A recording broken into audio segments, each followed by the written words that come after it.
민수기 공부 좀 하겠습니다. 네, 이 성막을 운반하는 것과 그룹의 인도를. 성막의 가장 거룩한 물건은 짐승이 아니라 사람이 어깨에 메어서 운반해야 되고요. 여호와께서는 특히 레위인의 성막 그리고 기구 수송의 주의를 기울이시죠. 레위인들이 성막과 성막 안의 기구를 수송하는 일을 했죠.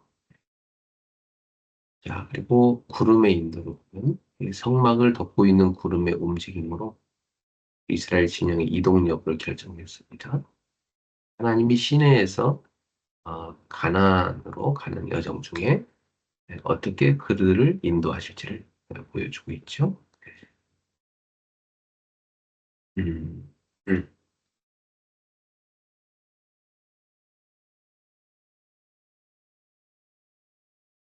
자, 또한 레위인의 특별한 지위를 볼 수 있는데요. 이 레위인은 인구조사에서 제외가 됐어요. 그 레위 지파는 12지파 인구조사에서 제외가 돼서 성막과 기구를 관장하도록 임명이 되었기 때문이죠. 그리고 레위인은 아론의 보좌관 역할을 했어요. 그래서 모세는 이 레위인을 대지상 아론에게 특별 보좌관으로 바치라는 하나님의 지시를 그것을 실행하게 되죠. 또한 레위인은 성막에서 봉사하지만 가장 거룩한 가구를 직접 만질 수는 없었고요. 희생제사 등 제사장 임무는 수행하는 게 불가했습니다. 세 세대 인구조사와 땅의 약속을 갱신하셨는데 민수기 마지막 부분에 보면은 첫 번째 부분과 마찬가지로 20세 이상은 특히 전쟁에 나갈 만한 모든 자의 인구조사를 시작하는 걸 볼 수가 있죠. 자, 그래서 두 번째 인구조사의 핵심은요. 40년 전 첫 번째 인구조사에 포함되었던 사람 중에서 오직 갈렙과 여호수아만 살아남았다는 거, 이것을 보여주고 있고, 이것은 출애굽 세대의 죽음이 하나님을 신뢰하지 않았기 때문이라고 강조하고 있습니다. 자, 그래서 이 부분은 다음에 하겠습니다. 자, 오늘은 민수기 14장을 좀 읽어보도록 하겠습니다. 네.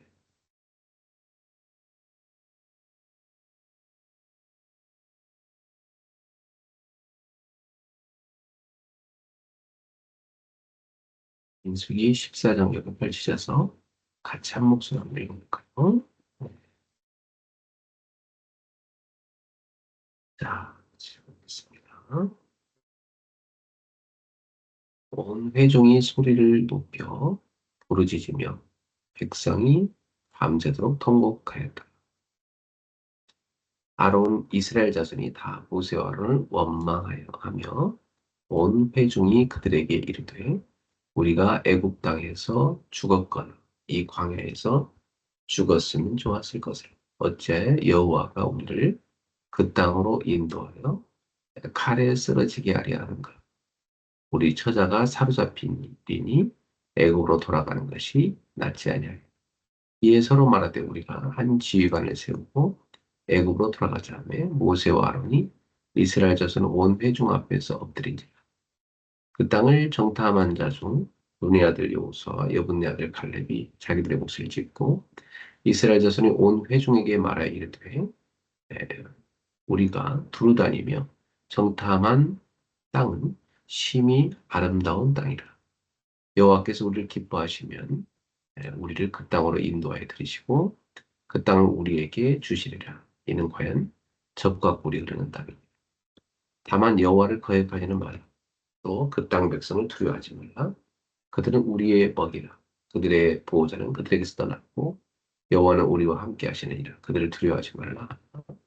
온 회중이 그들을 돌로 치려 하는데 그때 여호와의 영광이 회막에서 이스라엘 모든 자손에게 나타나시니라. 여호와께서 모세에게 이르시되 이 백성이 어느 때까지 나를 멸시하겠느냐? 내가 그들 중에 많은 이적을 행하였으나 어느 때까지 나를 믿지 않겠느냐? 내가 전염병으로 그들을 쳐서 말하고 네가 그들보다 크고 강한 나라를 이루게 하리라. 모세가 여호와께 여짜오되 애굽 중에서 주의 능력으로 이 백성을 인도하여 내셨거늘 그리하시면 그들이 듣고 이 땅 거주민에게 전하리이다. 주 여호와께서 이 백성 중에 계심을 그들도 들었으니 주곧주 여호와께서 대면하여 보이시며 주의 구름이 그들 위에 섰으며 주께서 낮에는 구름 기둥 가운데에서 밤에는 불 기둥 가운데에서 그들 앞에 행하시는 것입니다. 이제 주께서 이 백성을 하나같이 죽이시면 주의 명성을 듣는 여러 나라가 말하여 이르기를 여호와가 이 백성에게 주기로 맹세한 땅에 인도할 능력이 없으므로 광야에서 죽였다 하리이다. 이제 구하옵나니 이미 말씀하신 대로 주의 큰 권능을 나타내옵소서. 이르시기를 여호와는 노하기를 더디하시고 인자가 많아 죄악과 허물을 사하시나 형벌받을 자는 결단코 사하지 아니하시고 아버지의 죄악을 자식에게 갚아 3, 4대까지 이르게 하리라 하셨나이다. 구하옵나니 주의 인자의 광대하심을 따라 이 백성의 죄악을 사하시며 애굽에서부터 지금까지 이 백성을 사하심까지 사하시옵소서. 여호와께서 이르시되 내가 네 말대로 사노라. 그러나 진실로 내가 살아있는 것과 여호와의 영광이 온 세계에 충만할 것을 두고 맹세하노니 내 영광과 애굽 광야에서 행한 내 이적을 보고서도 이같이 10번이나 나를 시험하고 내 목소리를 청종하지 아니한 그 사람들은 내가 그들의 조상들에게 맹세한 땅을 결단코 보지 못할 것이요 또 나를 멸시하는 사람은 한 사람도 그것을 보지 못하리라. 그러나 내 종 갈렙은 그 마음이 그들과 달라서 나를 온전히 따랐은즉 그가 갔던 땅으로 내가 그를 인도하여 드리리니 그의 자손이 그 땅을 차지하리라. 아말렉인과 가나안이 골짜기에 거주하나니 너희는 내일 돌이켜 홍해의 길을 따라 광야로 들어갈지니라. 여호와께서 모세와 아론에게 말씀하시되 나를 원망하는 이 악한 회중에게 내가 어느 때까지 참으랴. 이스라엘 자손이 나를 향하여 원망하는 바 그 원망하는 말을 내가 들었노라. 그들에게 이르기를 여호와의 말씀에 내 삶을 두고 맹세하노라. 너희 말이 내 귀에 들린 대로 내가 너에게 행하리니 너희 시체가 광야에 엎드려질 것이라. 너희 중에서 20세 이상으로서 계수된 자 곧 나를 원망한 자 전부가 여분네 아들 갈렙과 눈의 아들 여호수아 외에는 내가 맹세하여 너에게 살게 하리라 한 땅에 결단코 들어가지 못하리라. 너희가 사로잡히겠다고 말하던 너희의 유아들은 내가 인도하여 드리리니 그들은 너희가 싫어하던 땅을 보내노아. 너희 시체는 이 광야에서 엎드러질 것이요 너희 자녀들은 너희 반역한 죄를 지고 너희의 시체가 광야에서 소멸되기까지 40년을 광야에서 방황하는 자가 되리라. 너희는 그 땅을 정탐한 날 수인 40일의 하루를 1년으로 쳐서 그 40년간 너희의 죄악을 담당할지니 너희는 그제서야 내가 싫어하면 어떻게 되는지 알리라 하셨다. 나 여호와가 말하였거니와 모여 나를 거역하는 이 악한 온 회중에게 내가 반드시 이같이 행하리니 그들이 이 광야에서 소멸되어 거기서 죽으리라. 모세의 보냄을 받고 땅을 정탐하고 돌아와서 그 땅을 악평하여 온 회중이 모세를 원망하게 한 사람 곧 그 땅에 대하여 악평한 자들은 여호와 앞에서 재앙으로 죽었고 그 땅을 정탐하러 갔던 사람 중에 오직 눈의 아들 여호수아와 여분의 아들 갈렙은 생존하니라. 모세가 이 말로 이스라엘 모든 자손에게 알리며 백성이 크게 슬퍼하여 아침에 일찍 일어나 산꼭대기로 올라가며 이르되 보소서 우리가 여기 있나이다. 우리가 여호와께서 허락하신 곳으로 올라가리니 우리가 범죄하였음이니이다. 모세가 이르되 너희가 어찌하여 이제 여호와의 명령을 범하느냐 이 일이 형통하지 못하리라. 여호와께서 너희 중에 계시지 아니하니 올라가지 말라. 너희의 대적 앞에 패할까노라. 아말렉과 가나안이 너희 앞에 있으니 너희가 그 칼에 망하리라. 너희가 여호와를 배반하였으니 여호와께서 너희와 함께하지 아니하시려 하나 그들이 그래도 산꼭대기로 올라갔고 여호와의 언약궤와 모세는 진영을 떠나지 아니하였더라. 아말렉과 산간 지대에 거주하는 가나안이 내려와 그들을 무찌르고 호르마까지 이르렀더라.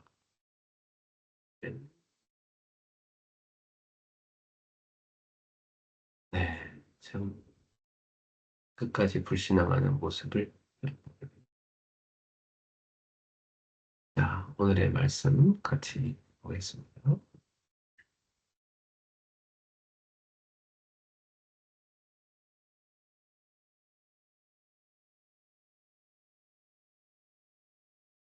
오늘은 우리 주일 2부 메시지 다시 한번 하겠습니다. 신앙생활의 갈등을 어떻게 해결합니까? 빌립보서 4장 1절부터 7절인데 6절 7절 보겠습니다. 아무것도 염려하지 말고 오직 모든 일에 기도와 간구로 너희 구할 것을 감사함으로 하나님께 아뢰라. 그러면 모든 지각에 뛰어난 하나님의 평강이 그리스도 예수 안에서 너희 마음과 생각을 지키시는 선언입니다. 구원받았다고 해서 모든 고난이 끝나는 것은 아니죠. 이스라엘 백성이 홍해를 건너는 순간 애굽의 노예 생활은 끝났지만 그들 앞에는 광야가 기다리고 있었어요. 그러나 이 광야는 노예의 고난이 아니라 하나님의 백성으로 성장시키기 위한 훈련의 장소였던 것입니다. 우리도 예수 그리스도를 믿는 순간 죄와 사탄의 권세에서 완전히 해방되었습니다. 그러나 그때부터 하나님의 자녀로 살아가기 위한 새로운 훈련이 시작됩니다. 신앙생활 속에서 찾아오는 갈등과 어려움은 우리를 무너뜨리는 것이 아닙니다. 믿음을 성장시키는 하나님의 계획이죠. 빌립보 교회도 마찬가지였어요. 건강한 교회였지만 유오디아와 순두계 사이에 갈등이 있었어요. 바울은 누구의 잘못도 따지지 않고 주 안에서 같은 마음을 품어라 이렇게 권면했습니다. 그리고 염려 대신에 기도함으로 하나님의 평강을 누리라고 말씀했죠. 자, 오늘 본론으로 가서 오늘은 신앙생활 속에서 찾아오는 갈등을 어떻게 해결해야지 함께 묵상해 보겠습니다. 첫째, 예수님을 믿은 후에는 새로운 갈등이 시작이 돼요. 예수님을 믿으면 새로운 삶이 시작되면서 새로운 갈등도 찾아오게 되는 거죠. 네. 가정에서는 믿지 않는 가족들이 우리의 신앙을 이해하지 못할 수 있습니다. 예배와 기도, 헌신 때문에 오해를 받을 수도 있습니다. 직장에서는 세상이 성공을 위해서 타협과 거짓을 요구하지만 그리스도인은 정직과 진실을 선택해야 하죠. 그래서 가치관의 충돌이 생깁니다. 교회 안에서도 갈등은 있습니다. 빌립보 교회도 중요한 일꾼인 유오디아와 순두계가 갈등했습니다. 그러나 바울은 복음 안에서 하나 되라고 권면했죠. 여러분은 여러분을 힘들게 하는 사람을 복음으로 이해하게 되었던 경험이 있습니까? 저는 십자가 앞에 서보니 나도 죄인이고 상대도 죄인이라는 사실을 깨닫게 되었고 그때 비로소 이해와 용서가 시작되었어요. 갈등은 복음으로 바라볼 때 성숙의 과정이 되는 것입니다. 두 번째, 구원받은 성도의 실존을 누려야 합니다. 갈등을 해결하는 첫 번째 비결은 내가 누구인지를 아는 거죠. 우리는 죄와 사망의 법에서 해방된 하나님의 자녀죠. 또한 보혜자 성령님께서 영원히 우리와 함께 하십니다. 갈등이 생길 때 우리는 혼자 해결하려 하지 말고 성령님께 물어야 합니다. 성령님께서는 말씀을 생각나게 하시고 하나님의 뜻을 깨닫게 하시죠. 자, 우리 몸은 하나님의 성전입니다. 성령님은 하나님의 은혜를 깨닫게 도와주시죠. 그리고 또한 하나님은 모든 것을 합력하여 선을 이루십니다. 그러므로 문제는 답을 찾는 기회이죠. 갈등은 갱신하는 기회고요. 위기는 하나님의 새로운 계획을 발견하는 시간입니다. 자, 세 번째, 갈등 해결자는 성령님이십니다. 예수님은 우리를 홀로 두지 않으셨고 성령 보혜자 성령님을 보내주셨죠. 성령님은 우리의 상담자요, 위로자요, 또한 인도자이십니다. 갈라디아 5장은 성령을 따라 행하라 이렇게 명령하고 있어요. 육신을 따라 반응하면 갈등은 커지지만 성령을 따라 반응하면 사랑과 희락과 화평과 오래 참음 등 성령의 열매가 맺히게 됩니다. 또한 성령님은 모든 것을 가르쳐 주시죠. 사람의 감정에 붙잡히지 말고 성령의 음성에 귀를 기울여야 합니다. 상처와 미움에 묶여 사는 것이 아니라 말씀에 순종하며 성령의 인도에 따라 살아가는 것이 하나님 자비의 모습이죠. 자, 성도의 생활 방식은 기도. 빌립보서 4장의 결론은 기도죠. 안디옥교는 기도 가운데 성령의 인도를 받았어요. 기도하는 공동체는 갈등보다 하나님의 뜻을 먼저 보게 되죠.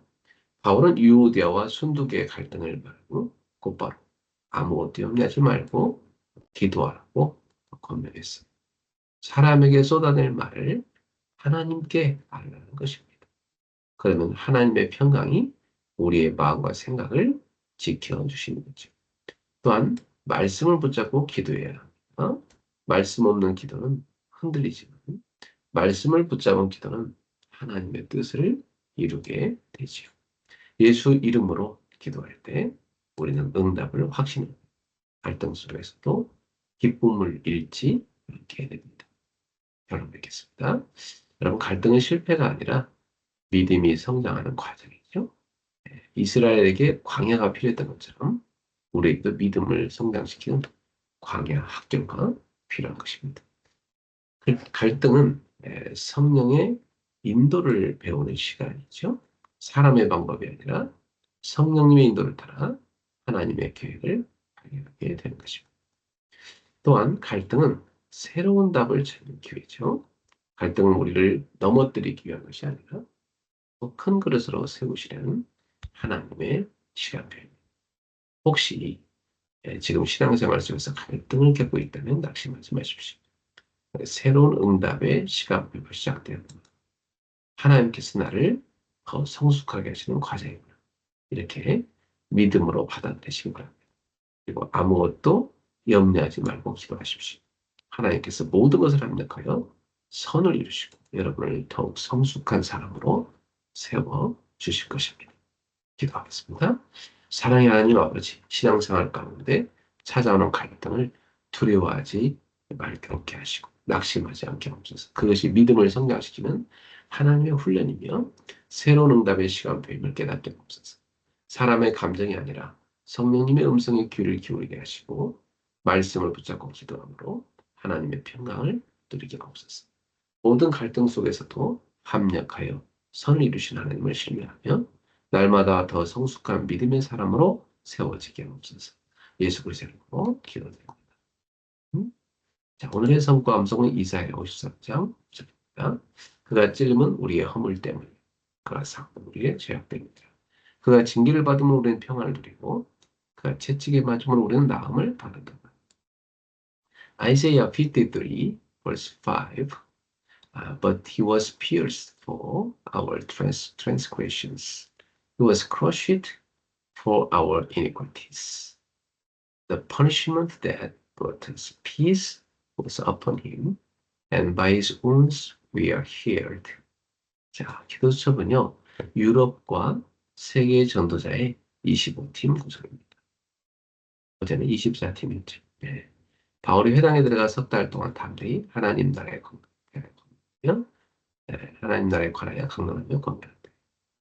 자, 초대교회에 큰 핍박이 있을 때 예수께서는 알고 계셨죠. 그때 당시 로마가 전 세계를 움직이고 있어서 전쟁이 그칠 날이 없었습니다. 하나님께서 이스라엘에게 복음을 주셨는데도 그들은 아무 힘 없이 사탄의 심부름을 하고 있었죠. 지금도 마찬가지죠. 3단체는 세계를 장악했고 그게 2, 3, 5천 종족이 심부름하고 있습니다.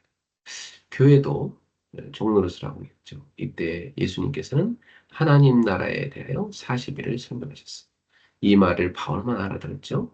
세상에는 우리 힘으로 할 수 없는 것, 모르는 것이 더 많아요. 그래서 예수께서는 보좌의 축복을 누리라고 주셨습니다. 이때 하나님의 나라가 임하고 하나님 나라의 일이 이루어지기 시작하죠. 이 축복을 누리는 방법이 3캠프입니다. 자, 제1캠프. 인생의 제1캠프는 가장 먼저 성령의 인도를 받는 것입니다. 아침에 조금만 질문하면 됩니다. 아침에 힘을 얻고 낮에는 확인하고 저녁에는 답을 내는 것이죠. 이것이 30중입니다. 이 기도를 계속하면 보좌의 망대가 서고 보좌의 여정을 가게 되죠. 보좌의 이정표인 작품이 나오게 되어 있습니다. 우리 기도로 오늘도 성령 인도를 받는 캠프부터 시작합시다. 두 번째 제2캠프는 인생의 제2캠프는 현장에 가서 흑암을 실제로 꺾고 영적인 병과 불신병을 치유하는 것이죠. 현장에 가면 오직이 보입니다. 이 오직이 뭐죠? 하나님의 절대 계획이죠. 네, 그것이 우리의 기도 제목입니다.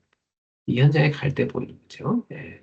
그럼 현장에 갈 때 유일성을 가지고 가는 거예요. 복음의 유일성이죠. 네. 오직 복음만이 답이라는 유일성 갖고 가는 거예요. 그래서 가서 죽은 자를 살리는 거죠. 그리스도 안에서 새로운 피조 재창조되게 하는 것입니다. 우리가 가는 곳에는 반드시 반드시 네피림과 모든 흑암 세력이 무너지게 되어 있습니다. 자, 이제 제3의 캠프는 뭐냐면 미래죠. 바로 현장에 가면 어른들이 모르는 것, 현장 사람이 모르는 것이 현장 사람이 못 보는 것이 보입니다. 여기에 답을 주게 되는 거죠. 그리고 미래를 치유하게 되는 것입니다. 그것이 바로 뭐죠? 플랫폼입니다. 우리는 다른 사람이 오도록 빛을 밝히는 파수대, 이 축복을 전달하는 안테나가 되겠습니다. 이게 바로 뭐죠? 제자입니다, 제자. 제자를 남기는 것입니다. 하나님께서 영세전에 감추어뒀던 것을 주시겠다고 하셨어요. 오늘의 문제는 미래를 보는 발판이고요. 이제 미래를 오늘로 앞당길 수 있어야 되겠어요. 그것이 바로 비전이죠. 이것이 영원한 작품인 것입니다. 네. 자, 하나님 기도의 축복을 오늘 우리가 누리게 하옵소서. 날마다 성령의 인도를 받아 아침에는 힘을 얻고 낮에는 확인하며 저녁에는 응답을 보게 하옵소서. 가는 모든 현장에서 흑암이 무너지고 영적 치유가 일어나게 하시며 미래를 살리는 플랫폼의 축복 속에 있게 하옵소서. 예수 그리스도의 이름으로 기도합니다. 오늘도 체력 얻는 튜닝을 위해서 운동도 좀 하시고요. 경제력 얻는 공부도 하시기 바라고요. 인력을 얻는 사문들도 쓰시고 이걸 출발하십시오. 자, 우리 함께 외쳐봅시다. 주는 그리스도시요 살아계신 하나님 만드십니다. 응답의 것을 맞추게 하소서. 하나님 나라의 막대를 세우게 하소서. 나는 기도의 망대를 서는 싸움이 칼납니다. 나는 제자의 망대를 서는 레다. 나는 천자의 망대를 서는 전도 캠프입니다. 아멘. 네, 우리 강동 캠프 잘 인도받으시기 바랍니다. 저도 기도하겠습니다. 여러분도 주님과 함께 승리하게 되십시오. 네. 자, 서밋클럽 출발! 승리하세요.